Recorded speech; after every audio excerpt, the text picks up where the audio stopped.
Hello, listeners. Mallory Wilsey here, Chief Producer of the Enrollify Network, and I want to take just a moment to tell you about another show on our podcast network designed specifically for higher ed marketing leaders.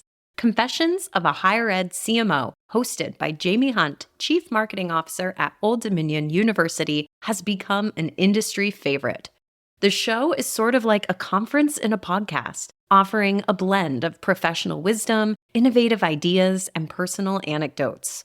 Whether you're a higher ed marketer, a faculty member curious about the behind the scenes of university branding, or just someone with an interest in the intersection of education and marketing, the podcast is your gateway to the lesser known narratives of higher education. You can subscribe to the show by visiting podcast.enrollify.org or just search Confessions of a Higher Ed CMO wherever you get your podcasts.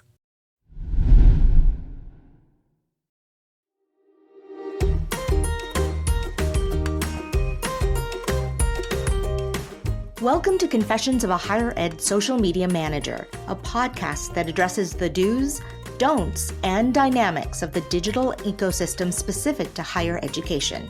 I'm your host, Li Fowler. Join me every other week for discussions with some of the best minds in higher education social media management and marketing. Confessions of a Higher Ed Social Media Manager is a part of the Enrollify Network, a robust collection of podcasts designed to help higher education professionals like you grow.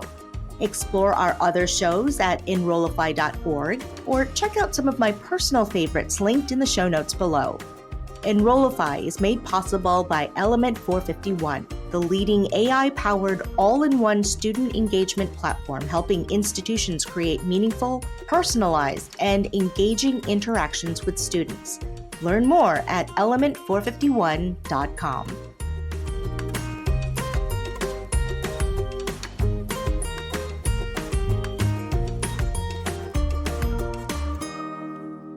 Today, I am delighted to be joined by Jen Krim, who is the social media manager at Opry Entertainment Group.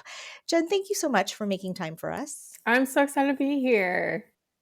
So I feel like in higher ed, a lot of social media managers get thrown into doing event coverage for social media and having to plan events through social media.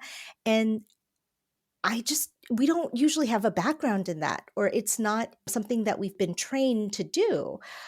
So I thought I'd bring in one of the best in the business to talk us through how to think about, doing this and planning events for social media. But first, tell us how you got into social media. Yeah, I feel like it becomes even more of a crazy story as the years and social media continue to evolve.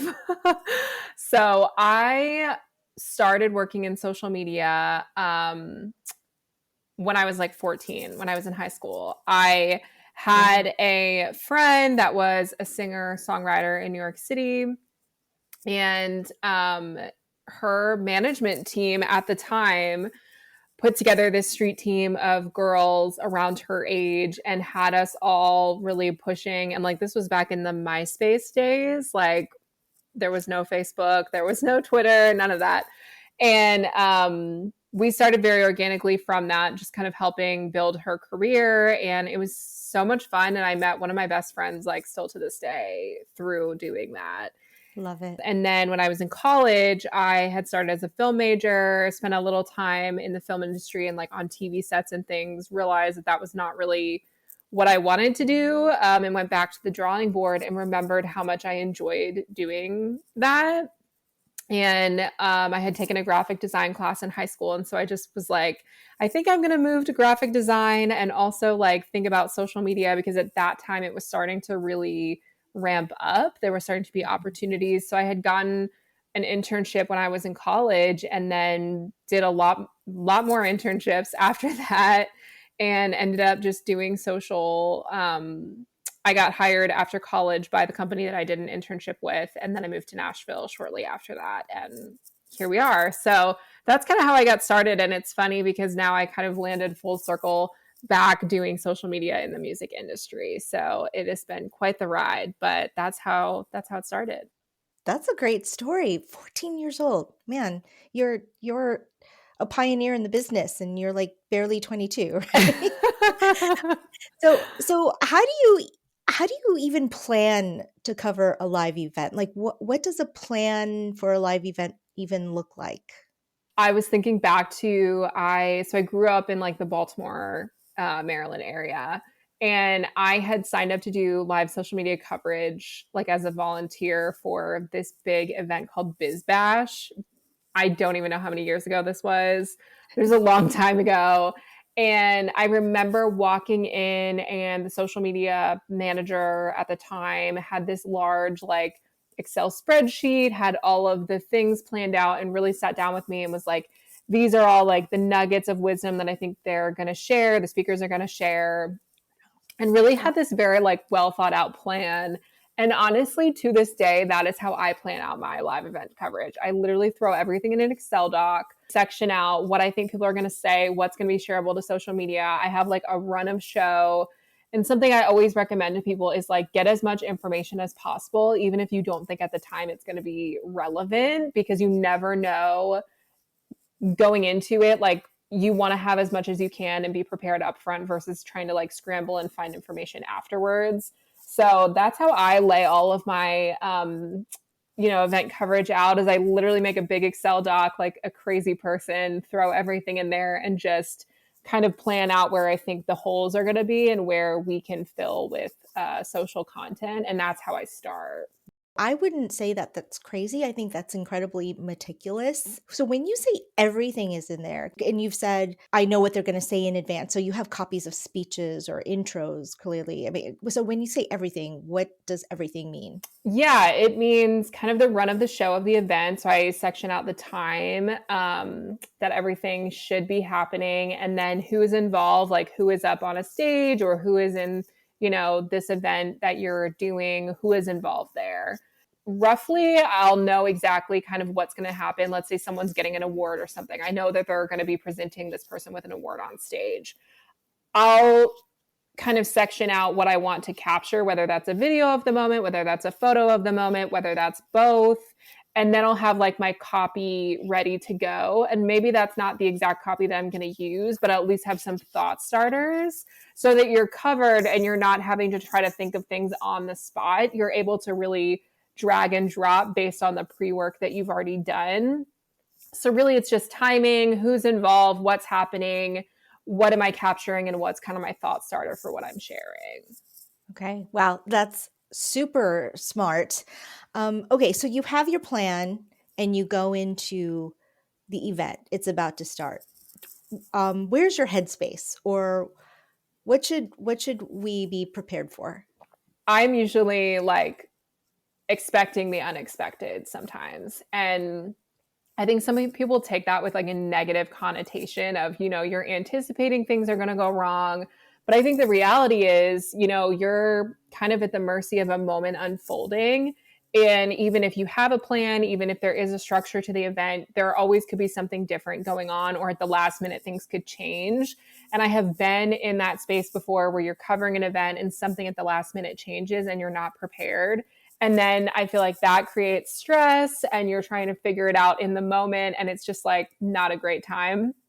So for me, I always have a plan A through F, realistically, F. not just A, B, C, but we do A through F. Wow. And I think that always makes me feel really prepared, because then I know walking into the event, I'm like, it could go one of 10 ways. And I know either way, I already know what I'm walking out with, and I'm going to produce something that can be used in any situation. And that for me has been super key, because I've covered a lot of higher profile events. I've covered a lot of things, that end up getting press pickup, or you have to have a perfect moment. It doesn't always go perfectly, but I know that, hey, I've set myself up to be successful if it's plan A or plan F. So I think that's kind of how I walk into things now.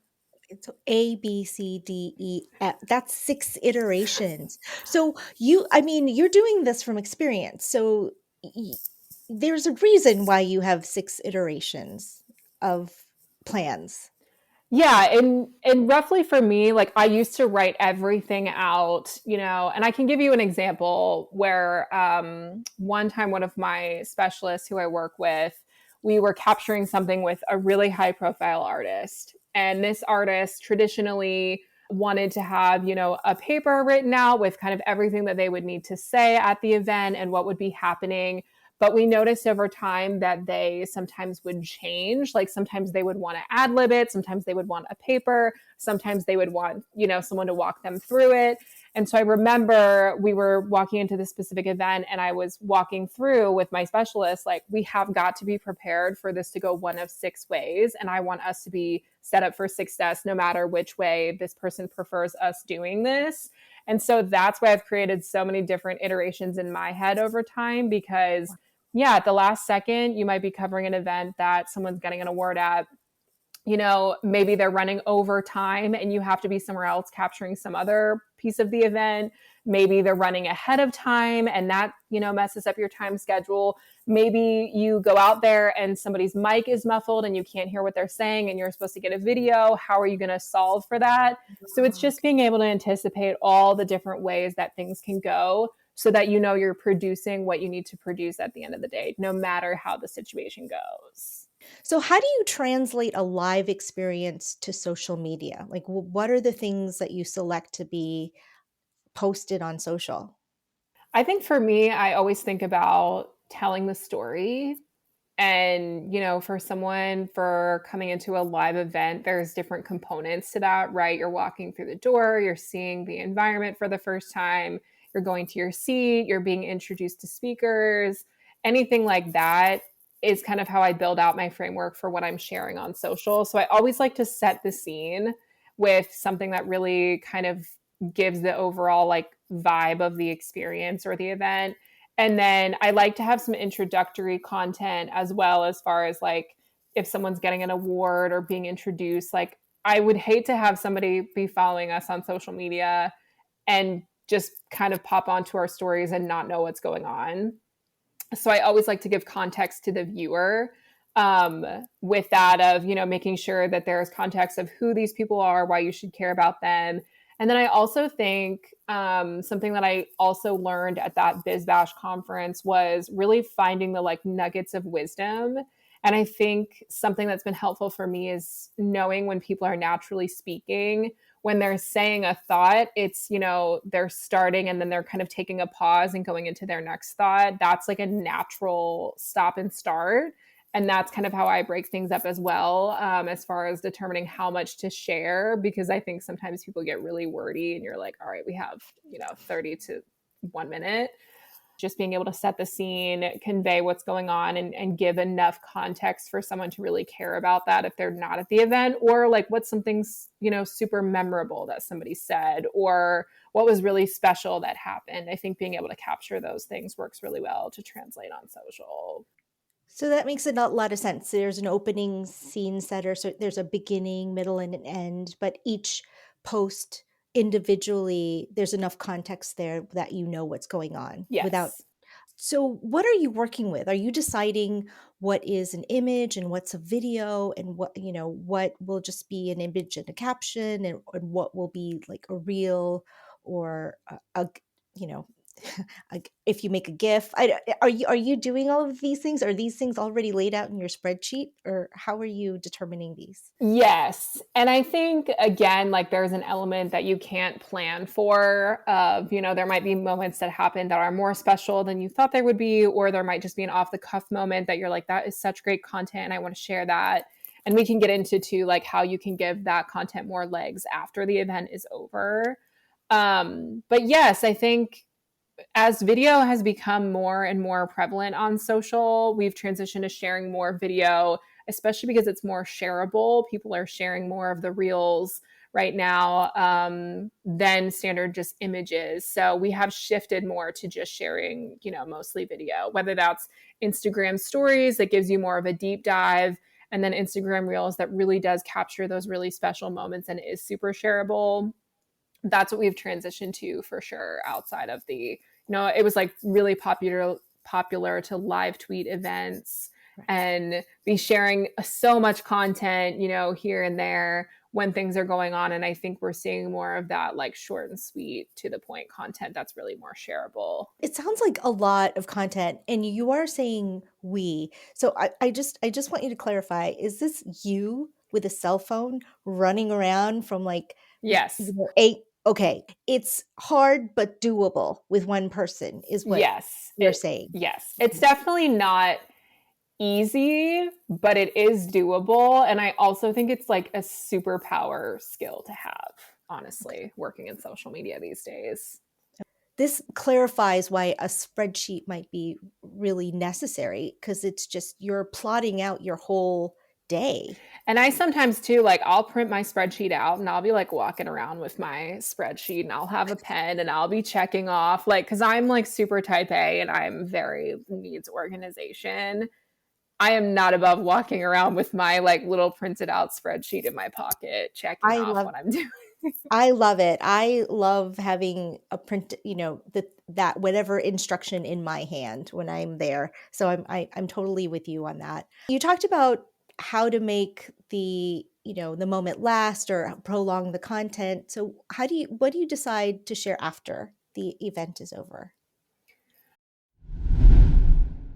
Hello, friends. It's Jenny Lee Fowler. Exciting news! I'll be at the Engage Summit in Raleigh on June 25th and 26th, and I'd love to meet you there. Hosted by Element 451, the Engage Summit is where AI meets higher education. Sessions will focus on cutting edge AI applications that are reshaping student outreach, enhancing staff productivity, and offering deep insights into ROI. This isn't your typical conference. It's a strategic summit where you'll learn from the best about leveraging AI and digital strategies in higher ed marketing. Imagine 2 days filled with hands-on sessions, real success stories, and the chance to network with top minds in the field. You'll leave with practical, transformative takeaways as you learn how AI fosters a more personalized, efficient approach from recruitment to student success. Oh, and the best part? The Engage Summit is incredibly affordable. Tickets are just $150 per person. But it gets better. Use the discount code Enrollify50 at checkout, and you can register for just $99. This early bird pricing lasts until March 31st. So join me and many of my fellow Enrollify Network creators at the Engage Summit this coming June. Learn more and register at engage.element451.com. We can't wait to see you there. I think, again, any of those really special moments that feel more evergreen, like not just special in the moment that it happened, especially something that really resonates with your audience. If you know that your audience is really going to connect with it, when you're doing live event coverage and when you're sharing so much content, it's really easy for things to get lost in the shuffle because you are sharing so much. So there's a lot of ways to get, kind of more legs under that content after the event is over, but still sharing things that people connect with. So again, I would say any really special moments that happen or things that resonated, with the audience at the event. I sometimes use that as a temperature check too, of if it's something that they're super connected and excited about, that might be something that your audience on social is also super excited about.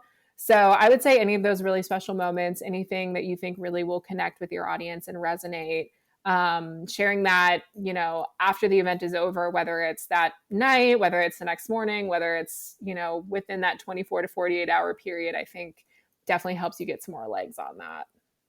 One thing I realized we haven't covered yet is how you get the okays to use everyone's image on social media. I'm sure that's all you handle all of that before everyone comes in the building. Like how do you take care of that? It depends. We have waivers that will have people sign if they're kind of an audience member, if it's anyone participating in an event. All of that is kind of legally covered before, that event happens. And sometimes when you're working with, higher profile artists and things, you'll run things through their teams. And yes, there's a lot of layers of approvals for many different people. I would also say that's something you want to get buttoned up before you even start with the event for sure. You definitely don't want to be kind of scrambling around to get all of those bases covered as well.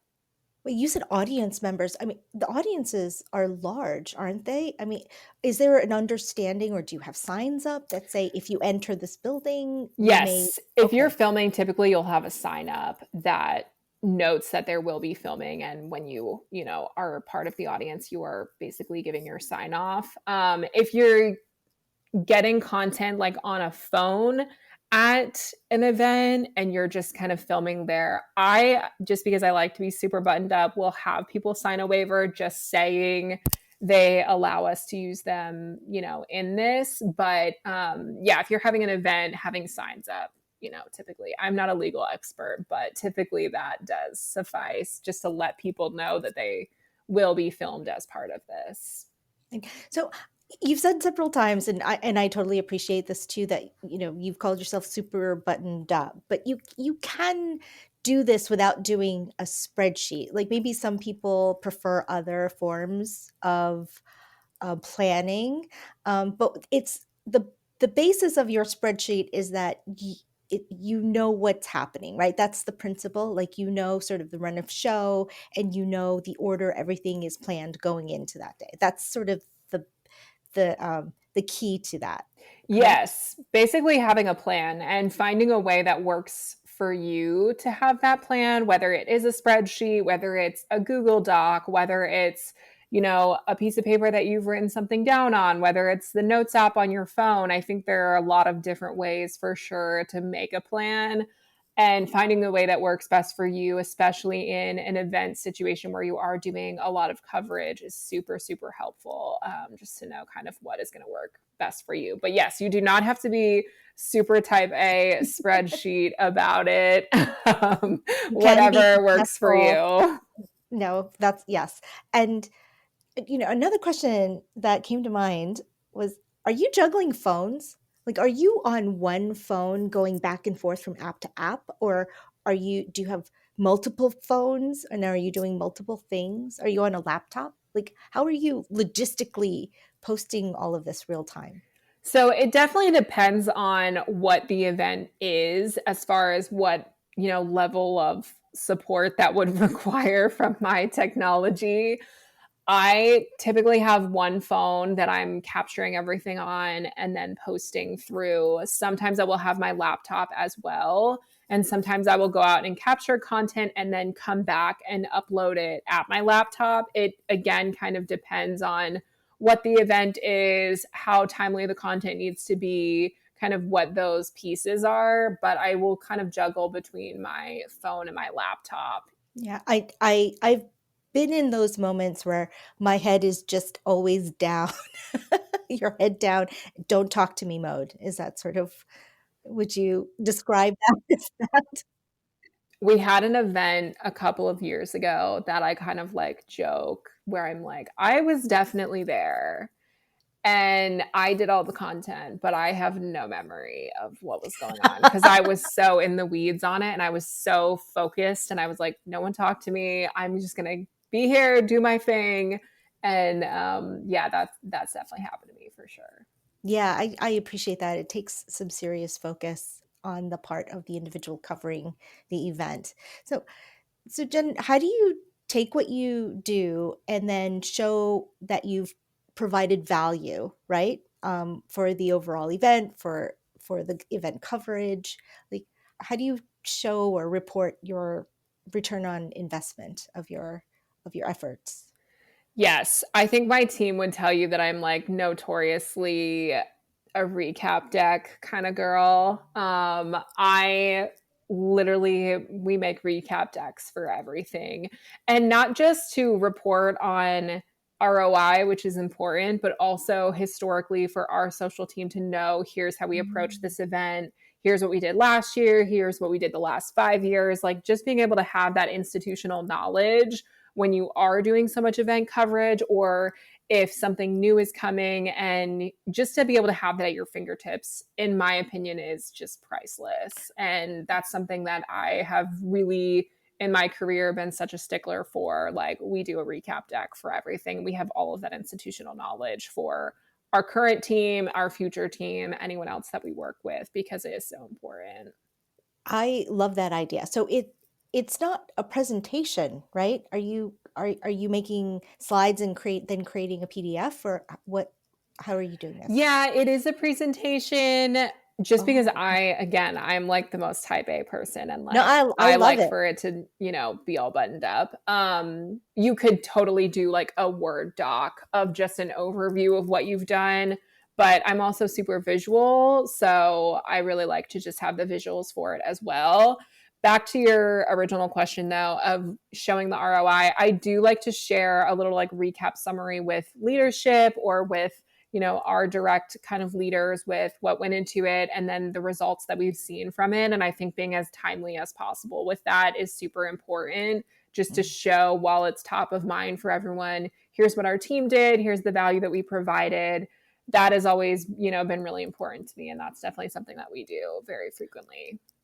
That's awesome. I think that's a great tip. So, are you taking screenshots and showing this had the most engagement, or I mean, like, what are you putting into your deck? Yeah, screenshots, links. I know this isn't super like ROI based, but I love sharing like social sentiment, like comments that we're getting from people or messages from people about, what they've seen from the event online or if they really enjoyed it. I just am a big social sentiment person as well. Um, and yeah, typically I won't even necessarily do a recap deck for that immediate send. I'll kind of just do a couple of bullet points of high level results. And then we'll make a recap deck and share that, a little bit later after the event has wrapped, just to get that out there, like in the timely sense of you want to put that in front of people while it's top of mind, while it's fresh in their heads. Yeah, 100%. Actually, sentiment is anecdotal data. I think anecdotal data is incredibly strong and I powerful agree. and important. Wow. So, do all of these decks live in an archive? Like, where do they go? Yes. They Wow. actually, I'm also like famous because on my team, everyone gets a binder. And so when we have new team members, I just I hand them love a it. binder of everything we've ever done. So yeah, we have a content library, and that's where we will kind of house. And I like to do it like everything related to that event, whether it's our assets, whether it's all the content we've captured, our recap deck, our social plan, everything kind of lives in the same area. And then, yeah, we have just this archive that we can go back to and look at everything that we've done and just have that there for the institutional Wow. knowledge. Is it a digital asset management system, or are you just putting it like in a is it in the cloud or what? We do have a digital asset management Oh, okay, system good. through our company that we use. Okay. All right. That makes a lot more sense. For that amount of content and data, I would think is hard to manage otherwise. Yes. Um, so do you have any sort of advice or for someone who's just getting started in, in this genre or covering events on social? Yes, I think when I was first starting out and I really wanted to get experience and couldn't do these like really long unpaid internship deals. One thing that I did with the BizBash conference being an example is I just signed up for these like 1 day events and said, I would love to come and do social coverage. I would love to just see how that works. I'm a student.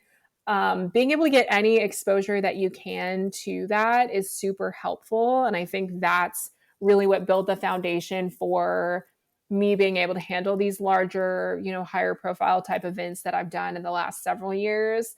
So I would definitely say that. And then I would also say, if you're going to an event or you're participating in something, like practice by doing your own social coverage, like on your own channels, whether you're sharing Instagram stories with your experience at the event or you're, sharing a couple tweets about it.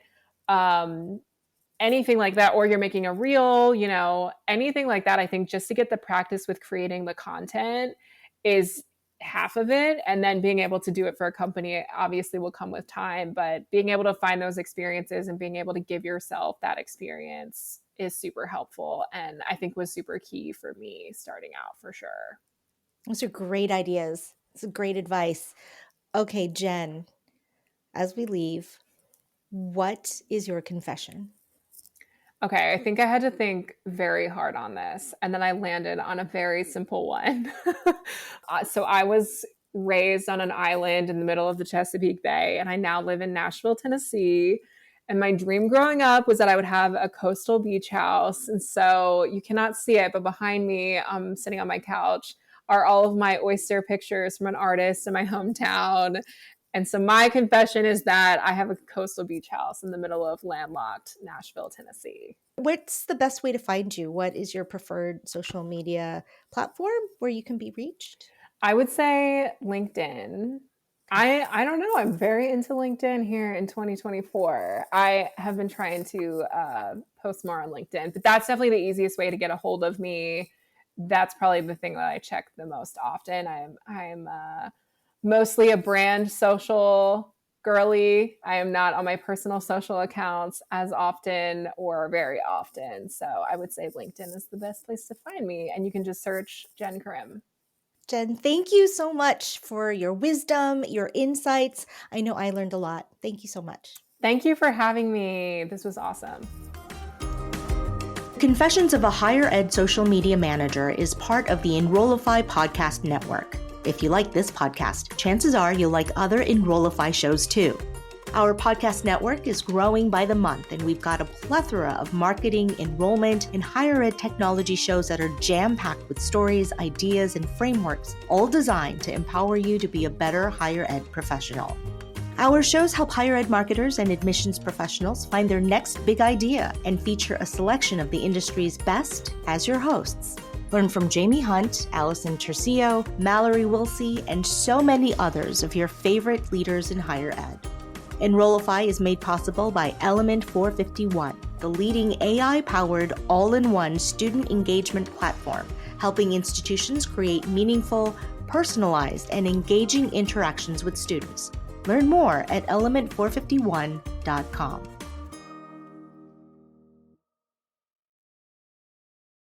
Hello, friends. It's Jenny Li Fowler, the host and author of Organic Social Media: How to Build Flourishing Online Communities. I help social media managers and community leaders take a strategic approach to social media marketing and how to build an organic community of followers. As an Enrollify listener, you get 25% off on a print or electronic version of Organic Social Media by using the exclusive promo code Enrollify25. This code is only available when you order directly from the publisher, and shipping is always free in the US and the UK. So to order your copy of Organic Social Media, head on over to the publisher's website, the wonderful folks at koganpage.com. That's Kogan, Kogan, page, Page, one word, .com, and use discount code Enrollify25. Thank you so much for your support, and thanks for listening.